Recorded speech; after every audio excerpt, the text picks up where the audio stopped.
ഈശോ മിശിഹായിക്ക് സ്തുതിയായിരിക്കട്ടെ. നിങ്ങൾക്കെല്ലാവർക്കും സുഖം തന്നെയല്ലേ? നമുക്കെല്ലാവർക്കും ഈ ക്ലാസ്സിലേക്ക് ഒരു കൊച്ചു പ്രാർത്ഥനയോടെ പ്രവേശിക്കാം. നമുക്കെല്ലാവർക്കും ഒന്ന് എഴുന്നേറ്റ് നിൽക്കാം, നമ്മുടെ കൈകൾ കൂപ്പാം, കണ്ണുകൾ അടയ്ക്കാം. സ്നേഹനാഥനായ ഈശോയെ, അങ്ങയുടെ വലിയ സ്നേഹത്തിനും പരിപാലനത്തിനും സംരക്ഷണത്തിനും ഞങ്ങൾ നന്ദി പറയുന്നു. ഈശോയെ, ഞങ്ങളെ അനുദിനം അങ്ങ് വഴി നടത്തുന്നു. ഞങ്ങളുടെ ജീവിതത്തിന് ആവശ്യമായതെല്ലാം അങ്ങ് നൽകുന്നു. അങ്ങയുടെ ഈ വലിയ കാരുണ്യത്തിൻ്റെ മുൻപിൽ ഞങ്ങൾ നന്ദിയോടെ ആയിരിക്കുന്നു. ഈശോയെ, അങ്ങയുടെ മക്കളായ ഞങ്ങൾ ഇന്ന് ഈ സമയം അങ്ങയെ കൂടുതൽ അറിയുവാൻ, അങ്ങയുടെ കൂദാശകളെക്കുറിച്ച് കൂടുതൽ മനസ്സിലാക്കുവാൻ ഈ ക്ലാസ്സിലായിരിക്കുമ്പോൾ ഞങ്ങളുടെ ബുദ്ധിയെ പ്രകാശിപ്പിക്കണമേ, മനസ്സിനെ ജ്വലിപ്പിക്കണമേ, ഞങ്ങളുടെ ചിന്തകളെ ഏകാഗ്രമാക്കണമേ.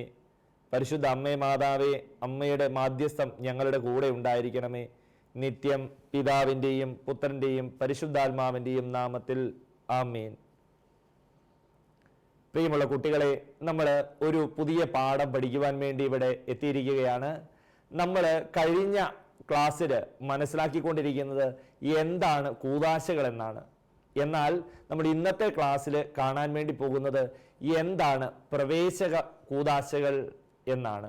9ാം ക്ലാസ്സിലെ 10ാം പാഠത്തിൻ്റെ ഹെഡിങ് ഇതാണ്, പ്രവേശക കൂദാശകൾ. നമുക്ക് ഒരു കൊച്ചു വീഡിയോ കാണാം. നിങ്ങളെല്ലാവരും ഈ വീഡിയോ ഒന്ന് നന്നായി ശ്രദ്ധിക്കണം.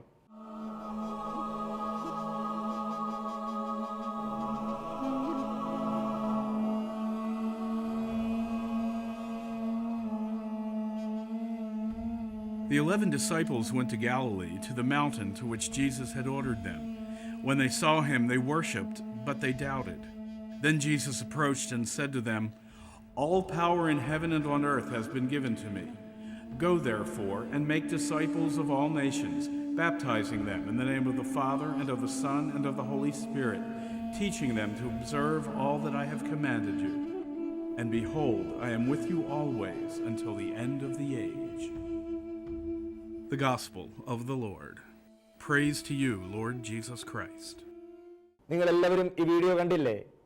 ഈ വീഡിയോയിൽ നമ്മൾ കണ്ട് മനസ്സിലാക്കിയത്, ഉദ്ധാനം ചെയ്ത ഈശോ ശിഷ്യന്മാരെ എല്ലാവരെയും ഒലിവുമലയിലേക്ക് കൂട്ടിക്കൊണ്ടുവന്ന് അവരുടെ മുൻപിൽ വെച്ച് അവരുടെ മുൻപിൽ ഈശോ പ്രത്യക്ഷപ്പെടുന്നതാണ്. ഈശോ ഉദ്ധാനാനന്തരം സ്വർഗാരോഹണത്തിന് മുൻപ് ശിഷ്യൻ സമൂഹത്തിന് മുൻപിൽ, ശ്ലീഹന്മാർക്ക് മുൻപിൽ പ്രത്യക്ഷപ്പെട്ടിട്ട് ഈശോ പറയുന്ന വചനഭാഗങ്ങളാണ് നമ്മൾ ഇനി ശ്രദ്ധയോടെ കേൾക്കേണ്ടത്. ഈ വചനഭാഗം നമുക്ക് ഒന്ന് ശ്രദ്ധയോടെ വായിച്ച് കേൾക്കാം. നമുക്ക് എല്ലാവർക്കും നമ്മുടെ ബൈബിൾ ഒന്ന് എടുക്കാം. വിശുദ്ധ മത്തായിയുടെ സുവിശേഷം 28-ാം അധ്യായം 16 മുതൽ 20 വരെയുള്ള തിരുവചനങ്ങൾ. യേശു നിർദ്ദേശിച്ചതുപോലെ 11 ശിഷ്യന്മാരും ഗലീലിലെ മലയിലേക്ക് പോയി. അവനെ കണ്ടപ്പോൾ അവർ അവനെ ആരാധിച്ചു. എന്നാൽ ചിലർ സംശയിച്ചു. യേശു അവരെ സമീപിച്ച് അരുളി ചെയ്തു, "സ്വർഗത്തിലും ഭൂമിയിലുമുള്ള എല്ലാ അധികാരവും എനിക്ക് നൽകപ്പെട്ടിരിക്കുന്നു. ആകയാൽ നിങ്ങൾ പോയി എല്ലാ ജനതകളെയും ശിഷ്യപ്പെടുത്തുവിൻ. പിതാവിൻ്റെയും പുത്രൻ്റെയും പരിശുദ്ധാത്മാവിൻ്റെയും നാമത്തിൽ അവർക്ക് ജ്ഞാനസ്നാനം നൽകുവിൻ. ഞാൻ നിങ്ങളോട് കൽപ്പിച്ചവയെല്ലാം അനുസരിക്കുവാൻ അവരെ പഠിപ്പിക്കുവിൻ. യുഗാന്തം വരെ എന്നും ഞാൻ നിങ്ങളുടെ കൂടെ ഉണ്ടായിരിക്കും." നമ്മുടെ കർത്താവായ മിശിഹായിക്ക് സ്തുതി. ഈശോ ശിഷ്യന്മാരെ വലിയ ദൗത്യമേൽപ്പിക്കുന്ന വചനഭാഗമാണ് നമ്മൾ വായിച്ചു കേട്ടത്. നമുക്കറിയാം, ഉദ്ധാനം ചെയ്ത ഈശോ ശിഷ്യന്മാർക്ക്, സ്ലീഹന്മാർക്ക് പ്രത്യക്ഷപ്പെട്ടിട്ട് ഈശോ അവരെ പറയുകയാണ്, നിങ്ങൾ ലോകമെങ്ങും പോയി പിതാവിൻ്റെയും പുത്രൻ്റെയും പരിശുദ്ധാത്മാവിൻ്റെയും നാമത്തിൽ എല്ലാവരെയും ജ്ഞാനസ്നാനപ്പെടുത്തുവിൻ. നമ്മൾ ഇന്ന് പ്രവേശക കൂദാശകളിൽ ഒന്നായ മാമോദീസായെക്കുറിച്ചാണ്, ജ്ഞാനസ്നാനത്തെക്കുറിച്ചാണ് മനസ്സിലാക്കാനും പഠിക്കുവാനും വേണ്ടി പോകുന്നത്. എന്തിനു വേണ്ടിയാണ് നമ്മൾ ഈ പാഠം പഠിക്കുന്നത്? നമ്മളൊരു പാഠം പഠിക്കുന്നതിന് മുമ്പ് നമ്മുടെ മനസ്സിലുണ്ടായിരിക്കേണ്ട ചിന്തയാണ്, എന്തിനു വേണ്ടിയാണ് ഞാൻ പ്രവേശക കൂദാശകളെക്കുറിച്ച് പഠിക്കുന്നത്? നമുക്കറിയാം, ഈശോയുടെ വലിയ ദാനമായ വിശ്വാസം, ദൈവത്തിൻ്റെ വലിയ ദാനമായ വിശ്വാസം നമ്മൾ സ്വീകരിച്ചു. അങ്ങനെ ഈശോ ഈ ലോകത്തിലേക്ക് നമ്മളെ രക്ഷിക്കുവാൻ വേണ്ടി കടന്നു വന്നു. നമ്മെപ്പോലെ ഒരു മനുഷ്യനായി ഈശോ ജ്ഞാനസ്നാനം സ്വീകരിക്കുന്നുണ്ട്. അങ്ങനെയെങ്കിൽ ഈ പ്രവേശക കൂദാശകളിൽ ഒന്നായ ജ്ഞാനസ്നാനത്തെക്കുറിച്ച്, മാമോദീസായെക്കുറിച്ച് നമ്മൾ ഇന്ന് പഠിക്കുമ്പം എനിക്കും ഈശോ സ്വീകരിച്ച അതേ ജ്ഞാനസ്നാനത്തിൻ്റെ, ഈശോ ഇന്ന് എനിക്ക് പരികർമ്മം ചെയ്തു തരുന്ന ജ്ഞാനസ്നാനത്തിൻ്റെ സകലവിധ അനുഗ്രഹങ്ങളും കൃപകളും സ്വന്തമാക്കണമെന്നുള്ള ആഗ്രഹത്തോടെ വേണം ഈ പാഠം പഠിക്കുവാൻ. അതുകൊണ്ട് ഈശോ നൽകുന്ന മാമോദീസായിലൂടെ എനിക്ക് ലഭിക്കുന്ന സകലവിധ അനുഗ്രഹങ്ങളും കൃപകളും ഞാൻ ഈ പാഠം പഠിക്കുന്നതിലൂടെ ഇതെൻ്റെ ജീവിതത്തിൻ്റെ ഭാഗമാക്കി തീർക്കുമെന്ന് നമ്മൾ ആഗ്രഹിക്കണം. നമ്മളെല്ലാവരും മാമോദീസ എന്ന ചടങ്ങിൽ പങ്കെടുത്തിട്ടുള്ളവരാണ്. നമ്മുടെ മാമോദീസ ചടങ്ങിൽ നമ്മൾ അത്ര വലിയ ബോധത്തോടെയല്ല പങ്കെടുക്കുന്നത്. കാരണം നമ്മളൊരു കൈക്കുഞ്ഞായിരുന്നപ്പം നമ്മുടെ മാതാപിതാക്കൾ ദേവാലയത്തിലേക്ക് നല്ല വെള്ളയുടുപ്പൊക്കെ ഉടുപ്പിച്ച് നമ്മളെ കൊണ്ടുവന്ന് മാമോദീസയ്ക്കായി നിർത്തി. ഇതൊന്നും നമ്മൾ ആരും ഓർത്തിരിക്കുന്നത് കാണുകയില്ല. പക്ഷെ നമ്മൾ ഇന്ന് ബന്ധുമിത്രാദികളുടെ മാമോദീസ തിരുക്കർമ്മത്തിൽ പങ്കുചേരുവാൻ വേണ്ടി നമ്മൾ പോയിട്ട് കാണും. അപ്പം നമ്മൾ മാമോദീസായുടെ കർമ്മങ്ങൾ എന്തെന്ന് മനസ്സിലാക്കിയിട്ട് കാണും. അതുകൊണ്ട് ഈ പാഠം പഠിച്ചു തുടങ്ങുന്നതിന് മുമ്പേ നിങ്ങളുടെ മുൻപിൽ അച്ഛനൊരു ഹോംവർക്ക് നൽകുകയാണ്. നിങ്ങൾ മാമോദീസ എന്ന തിരുക്കർമ്മത്തിൽ പങ്കെടുത്തപ്പം അതിൻ്റെ തിരുക്കർമ്മങ്ങൾ നിങ്ങളുടെ ഓർമ്മയിലുള്ളത് അതൊരു ക്രമമായിട്ട് എഴുതണം. മാമോദീസ എവിടെ വെച്ച് ആരംഭിക്കുന്നു, മാമോദീസയിലെ ഓരോ കർമ്മങ്ങൾ, നമ്മളിത് ഈ പാഠം പഠിക്കുന്നതിൻ്റെ ഇടയ്ക്ക് അത് കൃത്യമായി മനസ്സിലാക്കി പോവുകയും ചെയ്യും. അത് നിങ്ങളൊരു പേപ്പറിൽ എഴുതി നിങ്ങളുടെ അധ്യാപകർക്ക് അയച്ചു കൊടുക്കണം. അതുകൊണ്ട് നിങ്ങൾ മാമോദീസ എന്ന തിരുക്കർമ്മത്തെ കൂടുതൽ അറിയുവാനും മനസ്സിലാക്കുവാനും ഇവിടെ പഠിക്കും. ഈ പാഠത്തിന്റെ പേര് തന്നെ പ്രവേശക കൂദാശ എന്നാണ്. എന്തുകൊണ്ടാണ് ഇതിനെ പ്രവേശക കൂദാശ എന്ന് വിളിക്കുന്നത്? നമ്മൾ എന്തിലേക്കൊക്കെയോ പ്രവേശിക്കുന്നത് കൊണ്ടാണ് നമ്മൾ ഇതിനെ പ്രവേശക കൂദാശ എന്ന് വിളിക്കുന്നത്. പ്രവേശക കൂദാശകൾ 3 എണ്ണമാണ്. ആർക്കൊക്കെ അറിയാം? നിങ്ങൾ മിടുക്കൽ കുട്ടികളാണ്. മാമോദീസ, തൈലാഭിഷേകം, കുർബാന, ഇത് 3മാണ് പ്രവേശക കൂദാശകൾ. എന്തുകൊണ്ടാണ് ഇതിനെ നമ്മൾ പ്രവേശക കൂദാശകൾ എന്ന് വിളിക്കുന്നത്? ഈ കൂദാശകൾ വഴിയാണ് ഒരാൾ സഭയിലെ അംഗമായി തീരുന്നത്, മിശിഹ രഹസ്യങ്ങളിൽ പങ്കുപറ്റുന്നത്. അതുകൊണ്ടാണ് ഇതിനെ പ്രവേശക കൂദാശകൾ എന്ന് വിളിക്കുന്നത്. ഒരാൾ സഭയിലേക്ക് പ്രവേശിക്കുന്നത് മാമോദീസായിലൂടെയാണ്. തൈലാഭിഷേകത്തിലൂടെയും കുർബാനയിലൂടെയുമാണ് ഒരാള് മിശിഹായുടെ മൗതിക ശരീരമായ സഭയിൽ വളരുകയും പരിപോഷിപ്പിക്കപ്പെടുകയും ചെയ്യുന്നത്. അതുകൊണ്ടാണ് ഈ 3 കൂദാശകളെ പ്രവേശക കൂദാശകൾ എന്ന്. അതുകൊണ്ട് നിങ്ങൾ പ്രവേശക കൂദാശകൾ എന്ന് ഓർക്കുമ്പോൾ തന്നെ ഒരാള് ഭൂമിയിലേക്ക് ജനിച്ച് ആദ്യം സ്വീകരിക്കുന്ന കൂദാശകൾ എന്ന് മനസ്സിൽ സൂക്ഷിക്കണം. അത് നിങ്ങളുടെ മനസ്സിലൊരു ഓർമ്മയുടെ വിഷയമായിരിക്കണം. അതുകൊണ്ട് നമ്മൾ ഇന്ന് കൂടുതലായി കാണുന്നത് എന്താണ് പ്രവേശക കൂദാശകൾ. അതുകൊണ്ട് തന്നെ ഇത് ഒരു മനുഷ്യ ജീവിതത്തിലെ ആരംഭത്തിൽ തന്നെ, തുടക്കത്തിൽ തന്നെ സ്വീകരിക്കുന്നത് കൊണ്ട് ഇതിനെ പ്രാരംഭ കൂദാശകൾ എന്ന് നമ്മുടെ മതബോധന ഗ്രന്ഥം നമ്മളെ പഠിപ്പിക്കുന്നുണ്ട്.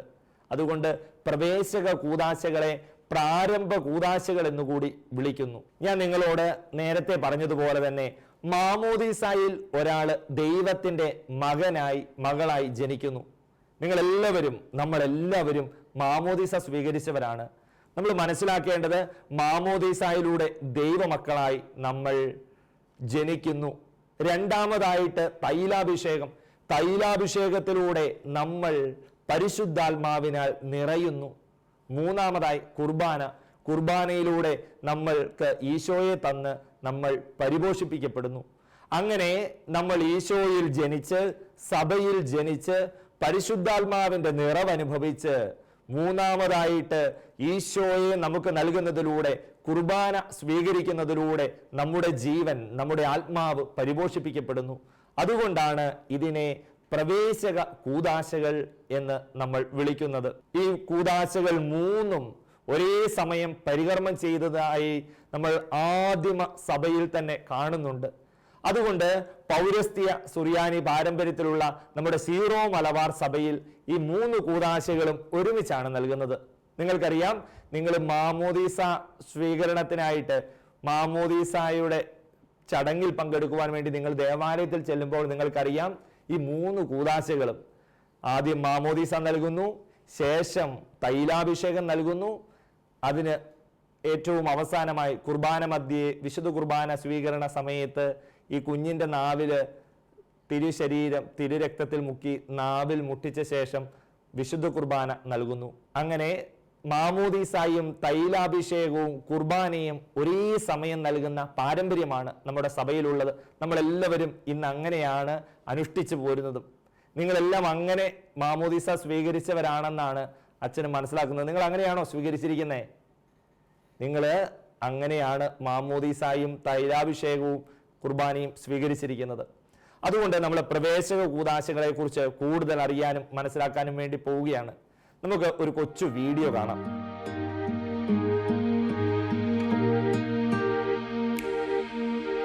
Goodness, mercy will follow your days. God never will leave you. He's keeping you safe. He heals every sickness, all disease.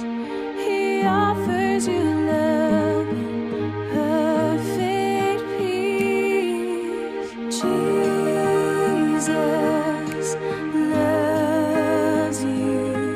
He gave his life thinking of you. Jesus, he loves you.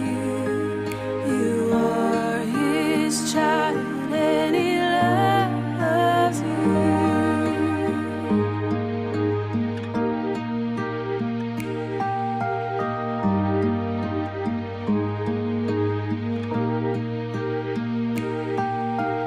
He makes everything work for your good. His promise is certain. നിങ്ങൾ ഈ video എല്ലാവരും കണ്ടില്ലേ? എന്തിനെ കുറിച്ചുള്ള video ആയിരുന്നു? നിങ്ങൾക്കറിയാം, ഒരു കുഞ്ഞിന് മാമോദീസ നൽകുന്ന കർമ്മമാണ് നമ്മൾ ഈ വീഡിയോയിലൂടെ കണ്ടത്. നിങ്ങളെല്ലാവർക്കും ഇപ്പോൾ മാമോദീസയിലൂടെ തിരുക്കർമ്മങ്ങൾ ഏതൊക്കെ ഉണ്ടെന്ന് നിങ്ങൾക്കൊന്ന് ലളിതമായി മനസ്സിലാക്കാൻ വേണ്ടി ഈ വീഡിയോയിൽ സാധിച്ചിട്ടുണ്ടെന്ന് എനിക്കറിയാം. ഇവിടെ നമ്മൾ മാമോദീസ പ്രവേശക കൂദാശയിലെ ആദ്യത്തെ കൂദാശയായ മാമോദീസയെ കുറിച്ച് കൂടുതലൊന്ന് മനസ്സിലാക്കാൻ വേണ്ടി നമുക്ക് പരിശ്രമിക്കാം. മാമോദീസ ഈശോയുടെ മരണോദ്ധാനങ്ങളിലുള്ള പങ്കുചേരലാണ്. എങ്ങനെയാണ് ഈശോയുടെ മരണോദ്ധാനങ്ങളിലുള്ള പങ്കുചേരലായി ഈ കൂദാശ മാറുന്നത്? നമുക്കറിയാം, നമ്മൾ വീണ്ടും ജനിക്കുന്ന കൂദാശയാണ് മാമോദീസ എന്ന് നമ്മൾ പറഞ്ഞു.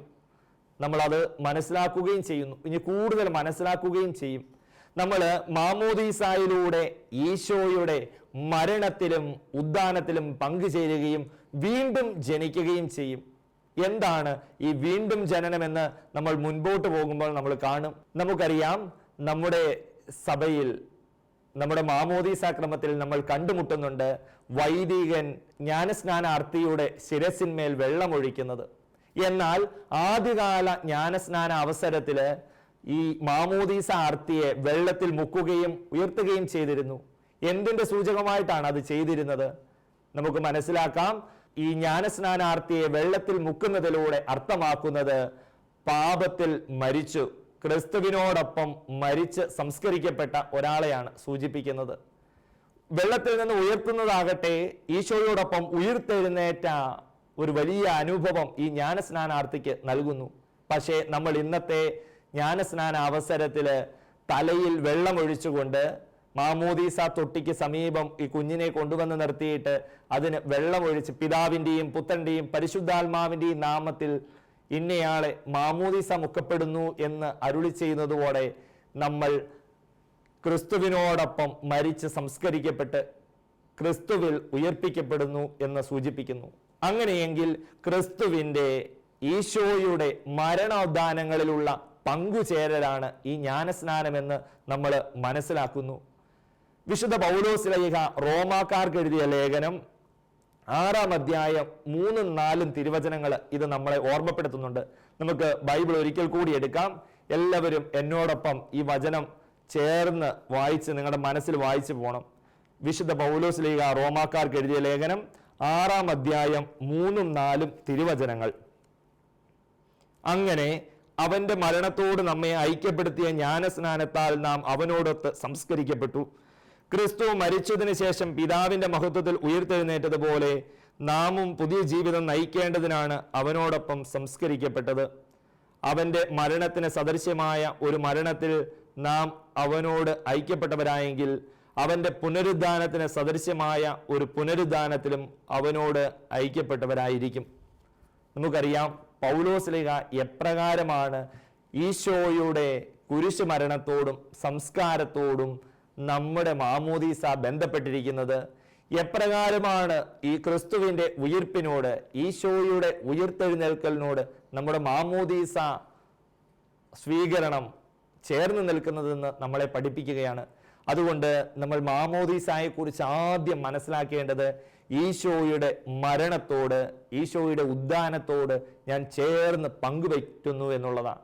അതുകൊണ്ട് നമ്മൾ വലിയ ബോധമൊന്നുമില്ലാതെയാണ് മാമോദീസ സ്വീകരിച്ചതെങ്കിലും ഈ ക്ലാസ് നമ്മൾ കേൾക്കുമ്പോൾ നമ്മുടെ മനസ്സിലുണ്ടാവേണ്ടത്, ഈശോയെ നിന്റെ മരണത്തോടും നിന്റെ ഉദ്ധാനത്തോടും നീ എന്നെ ചേർത്ത് നിർത്തിയ ഉൾച്ചേർത്ത സമയമാണ് മാമോദീസ. ഞാൻ നിനക്ക് നന്ദി പറയുന്നു. എനിക്ക് വേണ്ടി മരിച്ച ഈശോയോട് എന്നെ ചേർത്ത് നിർത്തിയ, എനിക്ക് വേണ്ടി മൂന്നാം നാൾ സകലതിനെയും പരാജയപ്പെടുത്തി ലോകക്രമങ്ങളെ മുഴുവൻ മാറ്റിമറിച്ച് ഉയിർത്തെഴുന്നേറ്റ ഈശോയോ എന്നെ അവിടുത്തെ ഉദ്ധാനത്തോട് ചേർത്ത് നിർത്തിയ സമയമാണ് മാമോദീസ എന്ന് ഞാൻ തിരിച്ചറിയുകയാണ്. അതുകൊണ്ട് ഈശോയോട് നന്ദി പറയേണ്ട, ഈശോയോട് കൃതജ്ഞത അർപ്പിക്കേണ്ട വലിയ സമയമാണ്. അതുകൊണ്ട് മാമോദീസ ഈശോയുടെ മരണ ഉദ്ധാനങ്ങളോട് നമ്മളെ ചേർത്ത് നിർത്തുന്നു. ഇനി നമ്മൾ കാണാൻ പോകുന്നത് മാമോദീസ എനിക്ക് പാപമോചനം നൽകുന്നു എന്നുള്ളതാണ്. നമുക്കറിയാം നമ്മുടെ ആരാധനക്രമത്തിൽ മാമോദീസ ജ്ഞാനസ്നാന ശുശ്രൂഷകൾ ആരംഭിക്കുന്നത്, മാമോദീസായുടെ തിരുക്കർമ്മങ്ങൾ ആരംഭിക്കുന്നത് ദേവാലയത്തിൻ്റെ ആനവാതിൽക്കൽ വെച്ചാണ്. അവിടെ വെച്ച് വൈദികൻ ജ്ഞാനസ്നാന മാതാപിതാക്കളോട് ചോദിക്കുന്ന ഒരു ചോദ്യമുണ്ട്. യഥാർത്ഥത്തിൽ ഈ ചോദ്യം ചോദിക്കുന്നത് ജ്ഞാനസ്നാന അർത്ഥിയോടാണ്. ആരാണോ ജ്ഞാനസ്നാനം സ്വീകരിക്കാൻ വന്നിരിക്കുന്നത്. അതൊരു കൈക്കുഞ്ഞായതുകൊണ്ട് അതിന് മറുപടി പറയാൻ പറ്റിയല്ലാത്തത് കൊണ്ട് ജ്ഞാനസ്നാന മാതാപിതാക്കള് മറുപടി നൽകുന്നുണ്ട്. അവിടെ ചോദിക്കുന്ന ചോദ്യം ഇതാണ്: പാപവും പാപമാർഗങ്ങളും നീ ഉപേക്ഷിക്കുന്നുവോ? ജ്ഞാനസ്നാന മാതാപിതാക്കൾ പറയുന്ന മറുപടി എന്താണ്? മിടുക്കര് പിള്ളാര്, നിങ്ങളെല്ലാവരും മാമോദീസ കൂടിയവരാണ്, ശ്രദ്ധിച്ചവരാണെന്ന് അച്ഛന് മനസ്സിലായി, ഞാൻ ഉപേക്ഷിക്കുന്നു എന്നുള്ളതാണ് മറുപടി. അങ്ങനെ പാപവും പാപമാർഗങ്ങളും നീ ഉപേക്ഷിക്കുന്നുവോ എന്ന് ചോദിക്കുമ്പോൾ ജ്ഞാനസ്നാന മാതാപിതാക്കളെ ഞാൻ ഉപേക്ഷിക്കുന്നു എന്ന് മറുപടി പറയുന്നു. ഇനി നമ്മൾ മനസ്സിലാക്കേണ്ട ഏറ്റവും പ്രധാനപ്പെട്ട കാര്യം, ജ്ഞാനസ്നാനം നമുക്ക് പാപമോചനം നൽകുന്നു എന്നുള്ളതാണ്. നമുക്ക് ജന്മപാപമുണ്ടെങ്കിൽ അതും നമ്മുടെ ജന്മപാപവും കർമ്മപാപമുണ്ടെങ്കിൽ അതും നമ്മളെ മോചിപ്പിച്ച് നമുക്ക് വിശുദ്ധി നൽകുന്ന വലിയ അവസരമാണ് ജ്ഞാനസ്നാനം. അതുകൊണ്ട് നമ്മൾ ജ്ഞാനസ്നാനത്തെ പ്രധാനമായും മനസ്സിലാക്കേണ്ടത് ജ്ഞാനസ്നാനം എനിക്ക് പാപമോചനം തരുന്നു എന്നുള്ളതാണ്. അതുകൊണ്ടാണ് നിങ്ങൾ മാമോദീസായിൽ കാണുന്നുണ്ട് വെള്ള വസ്ത്രം നൽകുന്നത്. ഈ തൂവെള്ള വസ്ത്രം പോലെയുള്ള ഹൃദയമാണ് ഈ സമയം നിനക്കായി നൽകുന്നത് എന്നുള്ള വലിയ ഓർമ്മപ്പെടുത്തലാണ് ജ്ഞാനസ്നാന അവസരത്തിൽ പാപം മോചിക്കുന്നതിലൂടെ നമുക്ക് നൽകുന്നത്. നമ്മൾ ജ്ഞാനസ്നാനത്തിൽ ദൈവമക്കളായി ജനിക്കുന്നു എന്നുള്ളതാണ് ഏറ്റവും പ്രധാനപ്പെട്ട കാര്യം.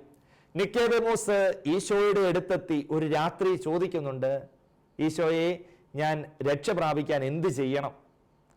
അപ്പോൾ ഈശോ പറയുന്നുണ്ട്, ജലത്താലും ആത്മാവിനാലും ജനിക്കുന്നില്ലെങ്കിൽ ഒരുവനും ദൈവരാജ്യത്തിൽ പ്രവേശിക്കുക സാധ്യമല്ല. അതുകൊണ്ട് ദൈവരാജ്യത്തിലേക്ക് നമ്മളെ ദൈവമക്കളാക്കി തീർക്കുന്ന അവസരമാണ് ജ്ഞാനസ്നാനം. മാമോദീസായിലൂടെ പരിശുദ്ധാത്മാവ് നമ്മളെ ദൈവമക്കളാക്കി മാറ്റുന്നുണ്ട്. അതുകൊണ്ട് കുട്ടികളായി നമ്മളെല്ലാവരും മനസ്സിലാക്കണം, ഞാൻ ഏത് നിമിഷമാണോ ദൈവത്തിൻ്റെ മകനായി മകളായി ഈ ഭൂമിയിൽ മാറുന്നത്, അത് എൻ്റെ ജ്ഞാനസ്നാനത്തിൻ്റെ അവസരമാണ്. ദൈവമാണ് നമ്മളെ സൃഷ്ടിക്കുന്നത്, നമ്മളെ വളർത്തുന്നത്. പക്ഷേ വളരെ പ്രത്യേകമായി സഭയിലൂടെ, സഭയോടൊത്ത്, സഭയോട് ചേർന്ന് നമ്മൾ ഓരോരുത്തരും ദൈവമക്കളായി മാറ്റപ്പെടുന്ന നിമിഷം എന്ന് പറയുന്നത് ജ്ഞാനസ്നാന അവസരമാണ്. അതുകൊണ്ട് കൂടുതൽ തീഷ്ണതയോടെ ജ്ഞാനസ്നാനത്തിൻ്റെ കൃപ നമ്മിൽ നിറയ്ക്കാൻ വേണ്ടി നമ്മൾ ആഗ്രഹിക്കണം. ദൈവരാജ്യത്തിനായി കുഞ്ഞുങ്ങളെ മുദ്ര വയ്ക്കുന്ന ഇടമെന്നാണ് മാമോദീസ തൊട്ടിയെ വിശുദ്ധ അപ്രയം പിതാവ് വിളിക്കുന്നത്. ദൈവരാജ്യത്തിനായി മക്കളെ മുദ്ര ചെയ്യപ്പെടുന്ന സ്ഥലം, സമയം ഇതാണ് ജ്ഞാനസ്നാന അവസരവും മാമോദീസ തൊട്ടിയും. അതുകൊണ്ട് നമുക്ക് നമ്മൾ ദൈവരാജ്യത്തിന് വേണ്ടി മുദ്ര ചെയ്യപ്പെട്ടവരാണെന്നുള്ള വലിയ ബോധത്തോടെ വളരണം. നമ്മൾ മാമോദീസായിലൂടെ, ജ്ഞാനസ്നാനത്തിലൂടെ സഭാ കൂട്ടായ്മയിലേക്ക് ഉൾച്ചേർപ്പെടുന്നു. പൗലോസ്ലീഹ പറയുന്നത് ഇപ്രകാരമാണ്: നാം എല്ലാവരും ഒരേ ആത്മാവിൽ ഏക ശരീരമാകാൻ ജ്ഞാനസ്നാനമേറ്റു. അതുകൊണ്ട് മാമോദീസായിലൂടെ സംഭവിക്കുന്നത് എന്തെന്ന് നമ്മൾ കൂടുതൽ മനസ്സിലാക്കണം. സഭാ കൂട്ടായ്മയിലേക്ക് നമ്മൾ ഒന്ന് ചേരുകയാണ്. മിശിഹ നമുക്ക് മായാത്ത മുദ്ര നമ്മിൽ പതിപ്പിക്കുന്നത് ഈ ജ്ഞാനസ്നാനത്തിലൂടെയാണ്. മാമോദീസ സ്വീകരിച്ച വ്യക്തി മിശിഹായുടെ സ്വന്തമായി തീരുന്ന ഒരു മുദ്രയാണിത്. അതുകൊണ്ട് നമ്മൾ മാമോദീസായിലൂടെ ഈശോയുടെ സ്വന്തമായി മാറുന്നു, സഭയുടെ കൂട്ടായ്മയുടെ ഭാഗമായി മാറുന്നു. സഭയിൽ നമ്മൾ വളരാൻ, സഭയിൽ പരികർമ്മം ചെയ്യുന്ന ബാക്കി എല്ലാ കൂദാശകളും സ്വീകരിക്കുവാൻ, സഭയിൽ നൽകപ്പെടുന്ന എല്ലാ കൃപകളും ദാനങ്ങളും നമ്മുടെ ജീവിതത്തിൽ സ്വീകരിക്കുവാൻ തക്ക യോഗ്യതയുള്ളവരാകുന്നു. അതുകൊണ്ട് മക്കളായി നിങ്ങൾ എല്ലാവരും മാമോദീസായിലൂടെ നമുക്ക് ജപിച്ച ഈ സഭാ കൂട്ടായ്മയെ നമ്മൾ ഉണർത്തണം. നമ്മൾ വിശുദ്ധ കുർബാന ഒന്ന് ചേർന്ന് ഇവിടെ ദേവാലയത്തിൽ അർപ്പിക്കുമ്പം, നിങ്ങളിങ്ങനെ മതപഠന ക്ലാസ്സുകളിൽ പങ്കുചേരുമ്പം, നിങ്ങളുടെ ഇടവകയുടെ പശ്ചാത്തലത്തിലെ കുടുംബ കൂട്ടായ്മകളിൽ നിങ്ങൾ പങ്കുചേരുമ്പം, നിങ്ങൾ വിശുദ്ധ കുർബാന അർപ്പണത്തിൽ വിശുദ്ധ കുർബാനയ്ക്ക് കൂടാൻ വേണ്ടി അൾത്താരയിൽ നിങ്ങൾ കൂടെ ചേരുമ്പോൾ, നിങ്ങൾ നിങ്ങളുടെ നല്ല സംഘടനാ പ്രവർത്തനങ്ങളിൽ പങ്കുചേരുമ്പോൾ നിങ്ങൾ മനസ്സിലാക്കേണ്ടത് ജ്ഞാനസ്നാനത്തിൽ കിട്ടിയ സഭയുടെ ഉൾച്ചേരൽ ഞാൻ കൂടുതൽ ജ്വലിപ്പിക്കുകയാണ്. അതുകൊണ്ട് സംഘടനയിൽ പ്രവർത്തിക്കുന്ന, കുർബാനയ്ക്ക് കൂടുന്ന, നിങ്ങൾ കൂദാശകൾ സ്വീകരിക്കുന്ന നിങ്ങൾ എല്ലാവരും മനസ്സിൽ സൂക്ഷിക്കേണ്ട ബോധ്യം, എനിക്ക് ഈശോ തന്ന ഒരു കൂട്ടായ്മയുണ്ട്, ഈശോ തന്ന ഒരു ബോധ്യമുണ്ട്, ഈശോ തന്ന ഒരു സജീവ പങ്കാളിത്തമുണ്ട്. അവയിലാണ് ഞാൻ നന്നായി പങ്കുചേരുന്നത്. അതിലൂടെ നമുക്ക് കൃപ സ്വീകരിക്കും. അതുകൊണ്ടാണ് നല്ല ക്രൈസ്തവ സംഘടനകളിൽ നമ്മൾ അംഗങ്ങളാകുമ്പോൾ, ഭക്തസംഘടനകളുടെ ഭാഗമായി മാറുമ്പോൾ, കുർബാനയ്ക്ക് കൂടുമ്പം നമ്മൾ കൂദാശകളും വിശുദ്ധ കുർബാന അർപ്പണങ്ങളും നമ്മുടെ ജീവിതത്തിലുള്ളപ്പോൾ കൂടുതൽ അനുഗ്രഹം സ്വീകരിക്കുന്നത്. അതുകൊണ്ട് മാമോദീസ നമ്മളെ യോഗ്യരാക്കിയതാണ് ഈ സഭയോടുള്ള ഒരു ഉൾച്ചേരൽ. അതിനാൽ സഭയിലെ ബാക്കി കൃപകളും ദാനങ്ങളും സ്വീകരിക്കുവാൻ നമ്മളെ യോഗ്യരാക്കുന്നു. പ്രിയമുള്ള മക്കളെ, ഇനി അവസാനമായി നമ്മൾ മാമോദീസായെ മനസ്സിലാക്കേണ്ടത് മാമോദീസായും വിശ്വാസവും തമ്മിലുള്ള ബന്ധമാണ്. അപ്പസ്തോല പ്രവർത്തനങ്ങളിൽ 6-ാം അധ്യായത്തില് പൗലോസിനെയും സീലാസിനെയും കാരാഗൃഹത്തിൽ അടയ്ക്കുന്നതായിട്ട് നമ്മൾ കാണുന്നുണ്ട്. എന്നാൽ ഒരു രാത്രിയിൽ അവർ പ്രാർത്ഥനാ മധ്യേ വലിയ ഭൂകമ്പം ഉണ്ടാകുന്നു, കാരാഗൃഹത്തിന്റെ വാതിലുകൾ തുറക്കപ്പെടുന്നു. ഇത് കണ്ട് കാരാഗൃഹത്തിന്റെ കാവൽക്കാരൻ വാളിന്മേലേക്ക് വീണ് ആത്മഹത്യ ചെയ്യാൻ വേണ്ടി ഒരുങ്ങുമ്പം പൗലോസ് പറയുന്നുണ്ട്, ഞങ്ങൾ എവിടെയും പോയിട്ടില്ല, ഞങ്ങൾ ഇവിടെ തന്നെ ഉണ്ട്. ഈ സമയം കാരാഗൃഹ കാവൽക്കാരൻ പൗലോസിനോട് സീലാസിനോടും ചോദിക്കുന്നുണ്ട്, ഞാൻ രക്ഷ പ്രാപിക്കാൻ എന്ത് ചെയ്യണം? അവർ പറയുന്നു, കർത്താവായ യേശുവിൽ വിശ്വസിക്കുക, നീയും നിന്റെ കുടുംബവും രക്ഷ പ്രാപിക്കും. കർത്താവായ യേശു ക്രിസ്തുവിൽ വിശ്വസിക്കുക, നീയും നിന്റെ കുടുംബവും രക്ഷ പ്രാപിക്കും. അതുകൊണ്ട് ഈ വിശ്വാസത്തോട് നമ്മളെ ചേർത്ത് നിർത്തുന്ന, ഈ വിശ്വാസം നമ്മിലേക്ക് പകരപ്പെടുന്ന സമയമാണ് ജ്ഞാനസ്നാനത്തിന്റെ അവസരം. ഇതിന്റെ വലിയ തെളിവാണ് ഈ വചനം കേട്ട മാത്രയിൽ അദ്ദേഹം മാനസാന്തരപ്പെടുകയും ആ കാവൽക്കാരൻ ജ്ഞാനസ്നാനം സ്വീകരിക്കുകയും പിന്നീട് ഈശോയ്ക്ക് സാക്ഷ്യം വഹിച്ച് ജീവിക്കുകയും ചെയ്യുന്നത്. അതുകൊണ്ട് രക്ഷ പ്രാപിക്കുവാൻ നമ്മൾ ആഗ്രഹിക്കണമെങ്കിൽ ഈശോയിൽ കൂടുതൽ വിശ്വസിക്കണം.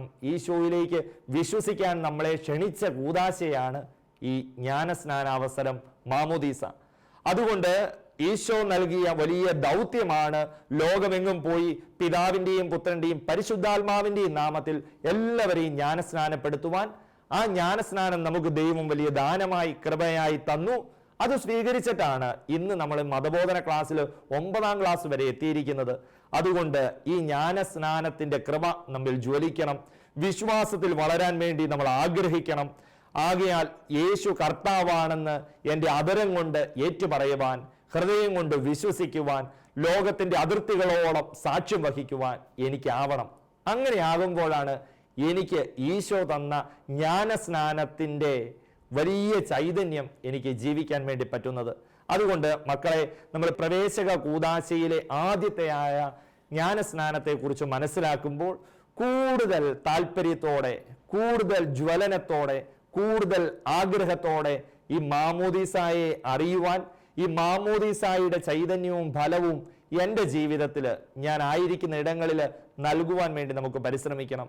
അതുകൊണ്ട് ജ്ഞാനസ്നാനത്തിലൂടെ ദൈവമകളായി തീർന്ന നിങ്ങൾ, തൂവെള്ള ഹൃദയം ലഭിച്ച നിങ്ങൾ, ഈശോയുടെ സഭയോടും ഈശോയോട് തന്നെ ചേർത്ത് നിർത്തപ്പെട്ട നിങ്ങൾ, വിശ്വാസത്തിലേക്ക് ക്ഷണിക്കപ്പെട്ട നിങ്ങൾ, കൂടുതൽ സന്തോഷത്തോടെ, സ്നേഹത്തോടെ, തീഷ്ണതയോടെ ഈ മാമോദീസായുടെ ചൈതന്യം ജീവിക്കണം.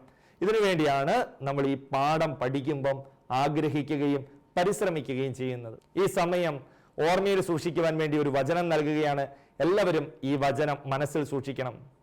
ജലത്താലും ആത്മാവിനാലും ജനിക്കുന്നില്ലെങ്കിൽ ഒരുവനും ദൈവരാജ്യത്തിൽ പ്രവേശിക്കുക സാധ്യമല്ല. യോഹന്നാന്റെ സുവിശേഷം 3-ാം അധ്യായം 5-ാം തിരുവചനം. ജലത്താലും ആത്മാവിനാലും ജനിക്കുന്നില്ലെങ്കിൽ ഒരുവനും ദൈവരാജ്യത്തിൽ പ്രവേശിക്കുക സാധ്യമല്ല. നമുക്കൊന്ന് എഴുന്നേറ്റ് നിൽക്കാം, നമ്മുടെ കൈകൾ കൂപ്പാം, കണ്ണുകൾ അടയ്ക്കാം.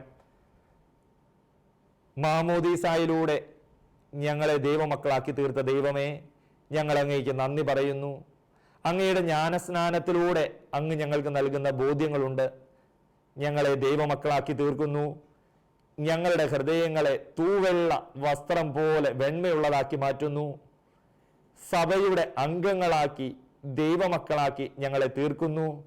അങ്ങനെ വിശ്വാസത്തിൻ്റെ ജീവിതത്തിലേക്ക് ഞങ്ങളെ ക്ഷണിക്കുന്നു. ഈശോയെ, ഈ ബോധ്യങ്ങളെല്ലാം ഞങ്ങൾ പകരുന്നതിന് ഞങ്ങൾ അങ്ങേക്ക് നന്ദി പറയുന്നു. അങ്ങ് ഞങ്ങൾക്ക് നൽകിയ ചിന്തകളിലൂടെ, ബോധ്യങ്ങളിലൂടെ ഈ ജ്ഞാനസ്നാന ജീവിതം ഞങ്ങൾക്ക് ജ്വലിപ്പിക്കുവാൻ, അവയൊന്ന് നവീകരിക്കുവാൻ കൃപ നൽകണമേ. ഞങ്ങളുടെ പേരിന് കാരണഭൂതരായ വിശുദ്ധരെ, ഞങ്ങളുടെ കാവൽ മാലാകയെ, ഞങ്ങളുടെ ചിന്തകൾക്കും തീരുമാനങ്ങൾക്കും ആഗ്രഹങ്ങൾക്കും അങ്ങ് കൂട്ടായിരിക്കണമേ. നിത്യം പിതാവിൻ്റെയും പുത്രൻ്റെയും പരിശുദ്ധാത്മാവിൻ്റെയും നാമത്തിൽ ആമേൻ.